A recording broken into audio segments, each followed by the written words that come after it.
ನೋಡಿ, ಯುಎಸ್ ಅಂದುಕೊಂಡಂತೆ ಇರಾನ್ನಲ್ಲಿ ಆಡಳಿತ ಬದಲಾಗಿಲ್ಲ. ಯಾಕಂದ್ರೆ ಅಮೆರಿಕ ಉದ್ದೇಶವೇ ಇರಾನ್ನಲ್ಲಿ ಖಮೇನಿ ಆಡಳಿತವನ್ನ ಕೊನೆಗೊಳಿಸಬೇಕು ಅನ್ನುವಂಥದ್ದು. ತನ್ನ ಕೈಗೊಂಬೆ ಸರ್ಕಾರವನ್ನ ಪ್ರತಿಷ್ಠಾಪಿಸಬೇಕು. ಈ ವಿಚಾರದಲ್ಲಿ ಅಮೆರಿಕ ವಿಫಲವಾಗಿದೆ. ಇರಾನ್ನಲ್ಲಿ ಖಮೇನಿ ಆಡಳಿತ ಬಲಿಷ್ಠವಾಗಿದೆ. ಸೊ ಹಾಗಾಗಿ ಅಮೆರಿಕ ಕಂಡಂತಹ ಕನಸು ಸದ್ಯದ ಮಟ್ಟಿಗೆ ಇನ್ನೂ ಕೂಡ ನನಸು ಆಗ್ತಾ ಇಲ್ಲ. ಇನ್ನು ಕಾರ್ಗ್ ದ್ವೀಪದ ಮೇಲೆ ನಿಯಂತ್ರಣವನ್ನ ಹೊಂದಬೇಕು ಅನ್ನುವಂಥದ್ದು. ಈ ಕಾರ್ಗ್ ದ್ವೀಪ ಇರಾನಿನ ತೈಲ ಹಾಗೂ ಸಂಪನ್ಮೂಲದ ಜೀವನಾಡಿಯಾಗಿದೆ. ಇಲ್ಲಿ 80% ತೈಲ ಇಲ್ಲಿಂದಲೇ ಉತ್ಪಾದನೆ ಆಗುತ್ತೆ. ಜೊತೆಗೆ ಇದು ತೈಲ ಹಡಗುಗಳ ರಾಜಮಾರ್ಗ ಆಗಿರೋದ್ರಿಂದ ಪ್ರಮುಖ ಸೂಪರ್ ಟ್ಯಾಂಕರ್ಗಳು ಇಲ್ಲಿಂದಲೇ ಸಾಗಬೇಕಾಗುತ್ತೆ. ಹಾಗಾಗಿ ಈ ಕಾರ್ಗ್ ಮೂಲಕ ಇರಾನ್ ತೈಲ ಮತ್ತು ತೈಲ ರಹದಾರಿಯ ಮೇಲೆ ನಿಯಂತ್ರಣವನ್ನ ಸಾಧಿಸುತ್ತೆ. ಒಮ್ಮೆ ಕಾರ್ಗ್ ಕೈವಶ ಆದ್ರೆ ಇರಾನ್ ಕತೆ ಫಿನಿಶ್. ಇದು ಅಮೆರಿಕದ ಪ್ಲಾನ್ ಆಗಿದೆ. ಇನ್ನ ಮುಂದಿನದು ಹಾರ್ಮೋಜ್ ಜಲಸಂಧಿ ತೆರವು ಮಾಡಬೇಕು ಅಂತ ವಾಯುಪಡೆ ಕಾರ್ಯಾಚರಣೆ ಮೂಲಕ ಈ ಹಾರ್ಮೋಜ್ ಜಲಸಂಧಿ ತೆರವಿಗೆ ಅಮೆರಿಕ ವಿಫಲವಾಗಿದೆ. ಯಾಕಂದ್ರೆ ಹಾರ್ಮೋಜ್ ತೆರೆಯದೇ ಹೋದ್ರೆ ತೈಲ ಸಂಕಷ್ಟ ವಿಪರೀತಕ್ಕೇರುತ್ತೆ. ಹಾಗಾಗಿ ಹಾರ್ಮೋಜ್ನಲ್ಲಿ ಗ್ರೌಂಡ್ ಆಪರೇಷನ್ ಅನಿವಾರ್ಯವಾಗಿದೆ. ಅದಾದ ನಂತರವಾಗಿ ಇನ್ನ ಪರಮಾಣು ಅಸ್ತ್ರಗಳನ್ನ ಸೀಸ್ ಮಾಡುವ ವಿಚಾರಕ್ಕೆ ಸಂಬಂಧಪಟ್ಟಂತೆ ಅಮೆರಿಕ ಮೊದಲೇ ಪ್ಲಾನ್ ಮಾಡಿತ್ತು. ಅಂದ್ರೆ ಇರಾನ್ನಲ್ಲಿ ಪರಮಾಣು ಬಾಂಬ್ಗಳು ಇದೆಯೋ ಇಲ್ವೋ ಅನ್ನುವ ಕ್ಲಾರಿಟಿ ಸದ್ಯಕ್ಕಿಲ್ಲ. ಆದ್ರೆ ಸುಮಾರು 450 ಕಿಲೋಮೀಟರ್ ಸಂಸ್ಕರಿತ ಯುರೇನಿಯಂ ಇದೆ. ಇದನ್ನ ಬಳಸಿ 10 ದಿನಗಳಲ್ಲಿ 11 ಅಣು ಬಾಂಬ್ ಅನ್ನ ಮಾಡಬಹುದು ಅನ್ನೋದು ತಜ್ಞರ ಅಭಿಮತವಾಗಿದೆ. ಹಾಗಾಗಿ ಪರಮಾಣು ಅಸ್ತ್ರಗಳನ್ನ ಡಿಸ್ಟ್ರಾಯ್ ಮಾಡಬೇಕಾದ್ರೆ ಗ್ರೌಂಡ್ ಆಪರೇಷನ್ ಬಿಟ್ರೆ ಬೇರೆ ಮಾರ್ಗ ಇಲ್ಲ. ಸೊ ಇದೆಲ್ಲದರ ನಡುವೆ ಸದ್ಯದ ಮಟ್ಟಿಗೆ ಒಂದು ಕಡೆ ಅಮೆರಿಕ ಎಲ್ಲಾ ರೀತಿಯಲ್ಲಿ ಪಾಯಿಂಟ್ಗಳನ್ನ ಇಟ್ಕೊಂಡು ತನ್ನ ಸೇನೆಯನ್ನ ಮುಂದುಬಿಟ್ಟು ಅದರ ಜೊತೆಗೆ ಇರಾನ್ ಮೇಲೆ ಯಾವ ರೀತಿಯಾಗಿ ತನ್ನ ಅಧಿಕಾರವನ್ನ ಆಡಳಿತವನ್ನ ಯಾವ ರೀತಿ ಸ್ಥಾಪನೆ ಮಾಡಬೇಕು ಅನ್ನುವ ವಿಚಾರಕ್ಕೆ ಸಂಬಂಧಪಟ್ಟಂತೆ ಒಂದಷ್ಟು ಪ್ಲಾನ್ ಅನ್ನ ಹಾಕೊಂಡಿತ್ತು. ಆದ್ರೆ ಅದ್ಯಾವುದು ಕೂಡ ಇಲ್ಲಿ ಸದ್ಯಕ್ಕೆ ಅಮೆರಿಕದ ಪಾಲಿಗೆ ಒಲಿದು ಬಂದಿಲ್ಲ. ಹಾಗಾಗಿ ಇನ್ನ ಯುಎಸ್ನ 10,000 ವರ್ಸಸ್ ಇರಾನ್ನ 10 ಲಕ್ಷ ಸೇನೆ.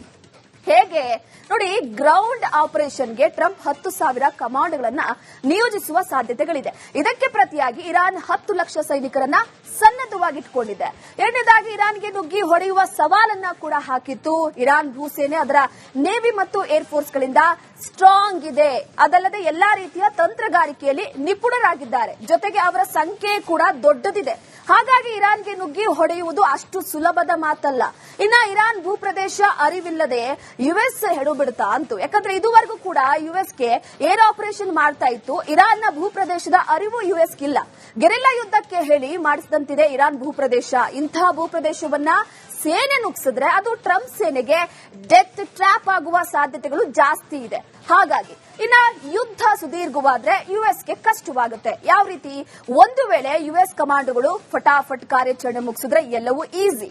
ಒಂದು ವೇಳೆ ಯುದ್ಧ ದೀರ್ಘಕಾಲ ಕೇಳಿದ್ರೆ ಯುಎಸ್ ಕಂಗಾಲಾಗಿ ಬಿಡುತ್ತೆ. ಇರಾನ್ಗೆ ಇದು ಗೊತ್ತಿದೆ. ಹಾಗಾಗಿ ಇರಾನ್ ಯುದ್ಧವನ್ನ ದೀರ್ಘಕಾಲ ಎಳೆಯುವಂತಹ ಎಲ್ಲಾ ಪ್ರಯತ್ನವನ್ನ ಮಾಡ್ತಾ ಇದೆ. ಇದರ ಜೊತೆಗೆ ಖಾರ್ಗ್ ಮತ್ತೆ ಹಾರ್ಮೋಜ್ಗೆ ಮೃತ್ಯು ಬಂಧನ ಇದೆ. ಗ್ರೌಂಡ್ ಆಪರೇಷನ್ ಯುಎಸ್ಎ ಮಾಡಬಹುದು ಅನ್ನುವಂತಹ ನಿರೀಕ್ಷೆ ಇರಾನ್ಗಿದೆ. ಹಾಗಾಗಿಯೇ ಈ ಖಾರ್ಗ್ ಮತ್ತು ಹಾರ್ಮೋಜ್ ಸುತ್ತಲೂ ಜಲಬಾಂಬ್ಗಳನ್ನ, ಬಾಂಬ್ಗಳ ಸರಪಳಿಗಳನ್ನ, ಕ್ಷಿಪಣಿಗಳ ಕೋಟೆಯನ್ನೇ ಕಟ್ಟಿಬಿಟ್ಟಿದೆ. ಹಾಗಾಗಿ ಯುಎಸ್ ಸೇನೆಯ ಸಂಭಾವ್ಯ ಎಂಟ್ರಿ ಪಾಯಿಂಟ್ ನಿಜಕ್ಕೂ ಒಂದ್ ರೀತಿ ಸಾವಿನ ಆಟ ಆಗುತ್ತೆ ಅಂತ ಹೇಳಲಾಗ್ತಾ ಇದೆ. ಇನ್ನು ಕೊಲ್ಲಿ ರಾಷ್ಟ್ರಗಳ ಮೇಲೆ ಇರಾನ್ ಯಾವ ರೀತಿ ಆಕ್ರಮಣ ಮಾಡುತ್ತಂತ. ಒಂದು ವೇಳೆ ಇರಾನ್ ಮೇಲೆ ಭೂಸೇನೆ ಕಾರ್ಯಾಚರಣೆ ನಡೆಸಿದ್ರೆ ಇರಾನ್ ಬೇರೆ ಕೊಲ್ಲಿ ರಾಷ್ಟ್ರಗಳ ಮೇಲೆ ಆಕ್ರಮಣ ನಡೆಸುವ ಸಾಧ್ಯತೆ ಇದೆ.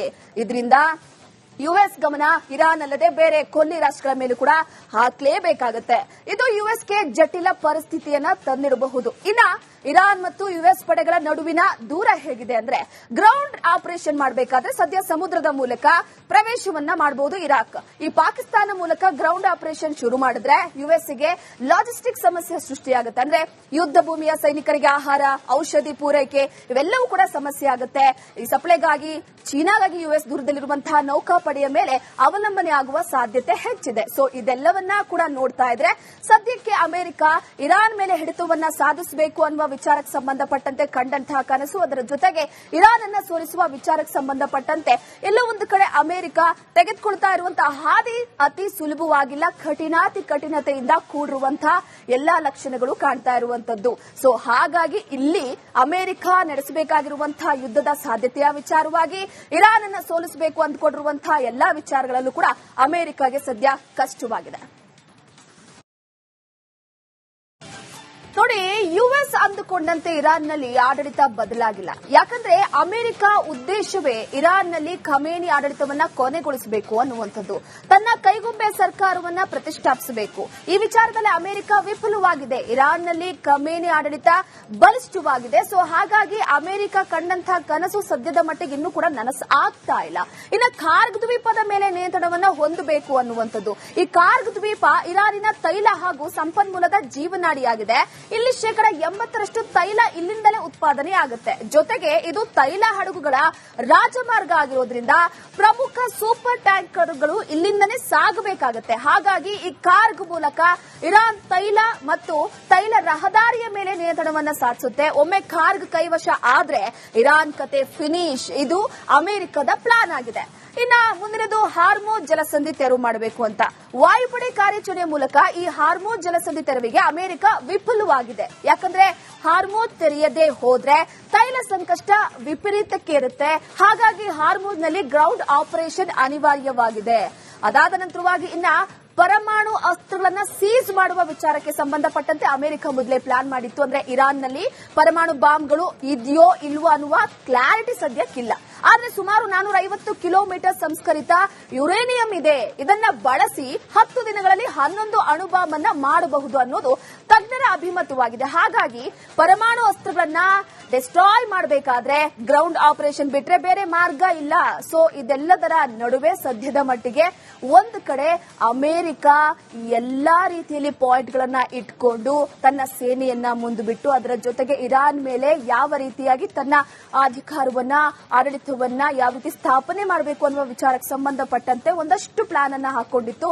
ಆದ್ರೆ ಅದ್ಯಾವುದು ಕೂಡ ಇಲ್ಲಿ ಸದ್ಯಕ್ಕೆ ಅಮೆರಿಕದ ಪಾಲಿಗೆ ಒಲಿದು ಬಂದಿಲ್ಲ. ಹಾಗಾಗಿ ಇನ್ನ ಯುಎಸ್ನ 10,000 ವರ್ಸಸ್ ಇರಾನ್ನ 10 ಲಕ್ಷ ಸೇನೆ. ಹೇಗೆ ನೋಡಿ, ಗ್ರೌಂಡ್ ಆಪರೇಷನ್ಗೆ ಟ್ರಂಪ್ 10,000 ಕಮಾಂಡ್ಗಳನ್ನ ನಿಯೋಜಿಸುವ ಸಾಧ್ಯತೆಗಳಿದೆ. ಇದಕ್ಕೆ ಪ್ರತಿಯಾಗಿ ಇರಾನ್ 10 ಲಕ್ಷ ಸೈನಿಕರನ್ನ ಸನ್ನದ್ಧವಾಗಿಟ್ಕೊಂಡಿದೆ. ಎರಡನೇದಾಗಿ ಇರಾನ್ಗೆ ನುಗ್ಗಿ ಹೊಡೆಯುವ ಸವಾಲನ್ನ ಕೂಡ ಹಾಕಿತ್ತು. ಇರಾನ್ ಭೂಸೇನೆ ಅದರ ನೇವಿ ಮತ್ತು ಏರ್ ಫೋರ್ಸ್ಗಳಿಂದ ಸ್ಟ್ರಾಂಗ್ ಇದೆ. ಅದಲ್ಲದೆ ಎಲ್ಲಾ ರೀತಿಯ ತಂತ್ರಗಾರಿಕೆಯಲ್ಲಿ ನಿಪುಣರಾಗಿದ್ದಾರೆ. ಜೊತೆಗೆ ಅವರ ಸಂಖ್ಯೆ ಕೂಡ ದೊಡ್ಡದಿದೆ. ಹಾಗಾಗಿ ಇರಾನ್ಗೆ ನುಗ್ಗಿ ಹೊಡೆಯುವುದು ಅಷ್ಟು ಸುಲಭದ ಮಾತಲ್ಲ.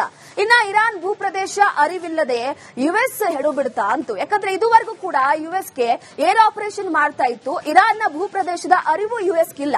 ಗೆರಿಲ್ಲಾ ಯುದ್ಧಕ್ಕೆ ಹೇಳಿ ಮಾಡಿಸಿದಂತಿದೆ ಇರಾನ್ ಭೂಪ್ರದೇಶ. ಇಂತಹ ಭೂಪ್ರದೇಶವನ್ನ ಸೇನೆ ನುಗ್ಸಿದ್ರೆ ಅದು ಟ್ರಂಪ್ ಸೇನೆಗೆ ಡೆತ್ ಟ್ರ್ಯಾಪ್ ಆಗುವ ಸಾಧ್ಯತೆಗಳು ಜಾಸ್ತಿ ಇದೆ. ಹಾಗಾಗಿ ಇನ್ನ ಯುದ್ಧ ಸುದೀರ್ಘವಾದ್ರೆ ಯುಎಸ್ಗೆ ಕಷ್ಟವಾಗುತ್ತೆ. ಯಾವ ರೀತಿ? ಒಂದು ವೇಳೆ ಯುಎಸ್ ಕಮಾಂಡೋಗಳು ಫಟಾಫಟ್ ಕಾರ್ಯಾಚರಣೆ ಮುಗಿಸಿದ್ರೆ ಎಲ್ಲವೂ ಈಸಿ. ಒಂದು ವೇಳೆ ಯುದ್ಧ ದೀರ್ಘಕಾಲ ಕೇಳಿದ್ರೆ ಯುಎಸ್ ಕಂಗಾಲಾಗಿ ಬಿಡುತ್ತೆ. ಇರಾನ್ಗೆ ಇದು ಗೊತ್ತಿದೆ. ಹಾಗಾಗಿ ಇರಾನ್ ಯುದ್ಧವನ್ನ ದೀರ್ಘಕಾಲ ಎಳೆಯುವಂತಹ ಎಲ್ಲಾ ಪ್ರಯತ್ನವನ್ನ ಮಾಡ್ತಾ ಇದೆ. ಇದರ ಜೊತೆಗೆ ಖಾರ್ಗ್ ಮತ್ತೆ ಹಾರ್ಮೋಜ್ಗೆ ಮೃತ್ಯು ಬಂಧನ ಇದೆ. ಗ್ರೌಂಡ್ ಆಪರೇಷನ್ ಯುಎಸ್ಎ ಮಾಡಬಹುದು ಅನ್ನುವಂತಹ ನಿರೀಕ್ಷೆ ಇರಾನ್ಗಿದೆ. ಹಾಗಾಗಿಯೇ ಈ ಖಾರ್ಗ್ ಮತ್ತು ಹಾರ್ಮೋಜ್ ಸುತ್ತಲೂ ಜಲಬಾಂಬ್ಗಳನ್ನ, ಬಾಂಬ್ಗಳ ಸರಪಳಿಗಳನ್ನ, ಕ್ಷಿಪಣಿಗಳ ಕೋಟೆಯನ್ನೇ ಕಟ್ಟಿಬಿಟ್ಟಿದೆ. ಹಾಗಾಗಿ ಯುಎಸ್ ಸೇನೆಯ ಸಂಭಾವ್ಯ ಎಂಟ್ರಿ ಪಾಯಿಂಟ್ ನಿಜಕ್ಕೂ ಒಂದ್ ರೀತಿ ಸಾವಿನ ಆಟ ಆಗುತ್ತೆ ಅಂತ ಹೇಳಲಾಗ್ತಾ ಇದೆ. ಇನ್ನು ಕೊಲ್ಲಿ ರಾಷ್ಟ್ರಗಳ ಮೇಲೆ ಇರಾನ್ ಯಾವ ರೀತಿ ಆಕ್ರಮಣ ಮಾಡುತ್ತಂತ. ಒಂದು ವೇಳೆ ಇರಾನ್ ಮೇಲೆ ಭೂಸೇನೆ ಕಾರ್ಯಾಚರಣೆ ನಡೆಸಿದ್ರೆ ಇರಾನ್ ಬೇರೆ ಕೊಲ್ಲಿ ರಾಷ್ಟ್ರಗಳ ಮೇಲೆ ಆಕ್ರಮಣ ನಡೆಸುವ ಸಾಧ್ಯತೆ ಇದೆ. ಇದರಿಂದ ಯುಎಸ್ ಗಮನ ಇರಾನ್ ಅಲ್ಲದೆ ಬೇರೆ ಕೊಲ್ಲಿ ರಾಷ್ಟ್ರಗಳ ಮೇಲೂ ಕೂಡ ಹಾಕಲೇಬೇಕಾಗುತ್ತೆ. ಇದು ಯುಎಸ್ಗೆ ಜಟಿಲ ಪರಿಸ್ಥಿತಿಯನ್ನ